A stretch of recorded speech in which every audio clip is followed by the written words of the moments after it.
இந்த வீடியோல இந்தியாவோட மிகப்பெரிய நதிகளை இணைக்கும் திட்டம், அதாவது NRLP national river linking project, அது குறித்து தான் பார்க்க போறோம். இந்த மாபெரும் திட்டத்தின் மதிப்பு சுமார் 168 பில்லியன் அமெரிக்க டாலர்கள்.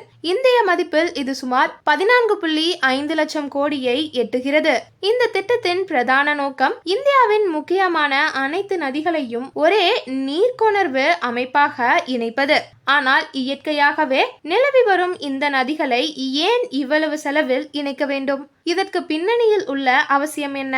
இந்த திட்டம் கொண்டு வரக்கூடிய நன்மைகள் மற்றும் இதனால் உருவாகக்கூடிய சவால்கள் என்னென்ன என்பதை இப்போது விரிவா பார்க்கலாம். இந்தியாவில் ஒவ்வொரு வருடமும் வெள்ளம் மற்றும் வறட்சி என மாறி மாறி இயற்கை பேரழிவுகள் தாக்கி வருது. குறிப்பா 2024ஆம் ஆண்டுல பல மாநிலங்கள் கடுமையான பாதிப்புகளை சந்தித்தது. அசாம் மாநிலத்துல மட்டும் 25,000 வீடுகள் சேதமடைந்தது. மேலும் 100க்கும் மேற்பட்டோர் உயிரிழந்தனர். கேரளாவின் வயநாடு பகுதியில் ஏற்பட்ட நிலச்சரிவில் 400க்கும் மேற்பட்டோர் உயிரிழந்ததும் மிகுந்த கவலையை ஏற்படுத்தியது. அதேபோல் சென்னை, கடலூர், கொடைக்கானல் போன்ற தமிழ்நாட்டின் முக்கிய பகுதிகளும் இந்த பேரழிவுகளால் கடுமையாக பாதிக்கப்பட்டன. 2018ஆம் ஆண்டுல இந்தியாவின் பல மாநிலங்கள் இயற்கை பேரிடர்களால கடுமையாக பாதிக்கப்பட்டுச்சு. உத்தரப்பிரதேசம், ஆந்திரா, சிக்கிம் மற்றும் மணிப்பூர் ஆகிய மாநிலங்கள்ல கடும் வெள்ள பாதிப்பு ஏற்பட்டது. அதே வருடம் கர்நாடகாவின் 236 தாலுகாக்களில் 223 தாலுகாக்கள் வறட்சி பாதிப்பை எதிர்கொண்டது. இது இந்தியாவின் நீர்வள மேலாண்மையில் உள்ள பெரும் சவால்களை வெளிப்படுத்துகிறது. இந்தியா உலகிலேயே மிக அதிக அளவில் நிலத்தடி நீரை பயன்படுத்தும் நாடாக திகழ்கிறது. வருடத்திற்கு சுமார் 251 பில்லியன் கன அடி மீட்டர். நிதி ஆயோக் 2018 வெளியிட்ட அறிக்கையின்படி ஆண்டுதோறும் தூய்மை நீரின்றி சுமார் 2 லட்சம் பேர் உயிரிழக்கின்றனர். மேலும் வாட்டர் குவாலிட்டி இண்டெக்ஸில் இந்தியா 122 நாடுகளில் 120வது இடத்தில் மட்டுமே உள்ளது. எதிர்பார்க்கப்படும் மக்கள் தொகை வளர்ச்சியை முன்னிட்டு 2050ஆம் ஆண்டில் 1.7 பில்லியன் மக்கள் இந்தியாவில் வாழ்வார்கள் என கணிக்கப்படுகிறது. இந்தியா உலக மக்கள் தொகையின் 18% கொண்டிருந்தாலும் துருவ நீரின் பங்கு இந்தியாவிற்கு வெறும் 4% மட்டுமே என்பதும் மிக பெரிய கவலைக்குரிய நிலையாகும். NRLP திட்டம். இந்த திட்டம் வெள்ளம் அதிகமாக காணப்படும் பகுதிகளில் இருந்து நீர் பற்றாக்குறை காரணமாக வறட்சி பாதிப்பை எதிர்கொள்ளும் பகுதிகளுக்கு நீரை மாற்றும் நோக்கத்துடன் உருவாக்கப்பட்டுள்ளது. இந்தியாவில் 400க்கும் மேற்பட்ட நதிகள் உள்ள நிலையில் அவற்றில் முக்கியமான 30 நதிகள் மொத்தமாக 30 இணைப்புகள் மூலமா ஒரே நீர் நெட்வொர்க்காக இணைக்கப்பட உள்ளன. இந்த நீர் மேலாண்மை திட்டம் நேஷனல் ரிவர் லிங்கிங் ப்ராஜெக்ட் என அழைக்கப்படுகிறது. இது சுமார் 3000 அணைகள் ஒருங்கிணைக்கப்பட்ட நீர் விநியோக அமைப்பாக செயல்படுகிறது. இந்த திட்டம் 2 பிரதான பகுதிகளை கொண்டது.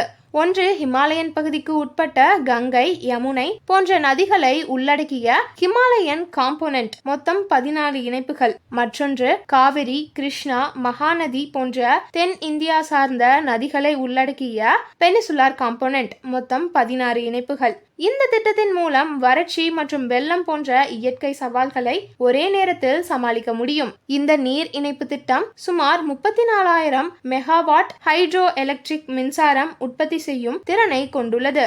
மேலும் 30 மில்லியன் ஹெக்டேர் அளவுள்ள விவசாய நிலங்களுக்கு நீரை வழங்கவும் வழிவகை செய்யும். கடலுக்கு வீணாக செல்லும் நீரை சேமித்து அதனை பயனுள்ளதாக உள்நாட்டு பகுதிகளுக்கே மாற்றுவதன் மூலம் நீர் வளங்களை அதிக செயல்திறனுடன் பயன்படுத்தும் வாய்ப்பு உருவாகிறது.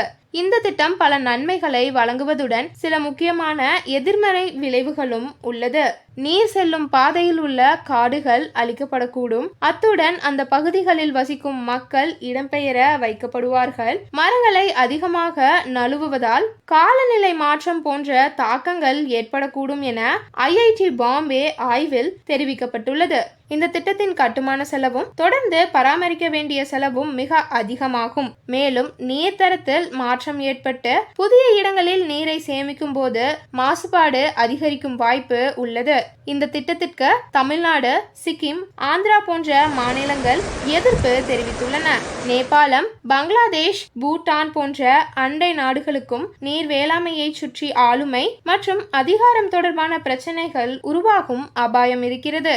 ஒரு முக்கிய எடுத்துக்காட்டாக கொள்ளக்கூடியது Ken Betwa river link project. இந்த திட்டத்தின் மதிப்பு சுமார் 45,000 கோடியாகும். இது உத்தரப்பிரதேசத்தின் ஜான்சி, பந்தா மற்றும் மத்திய பிரதேசத்தின் பன்னா ஆகிய பகுதிகளூடாக செல்கிறது.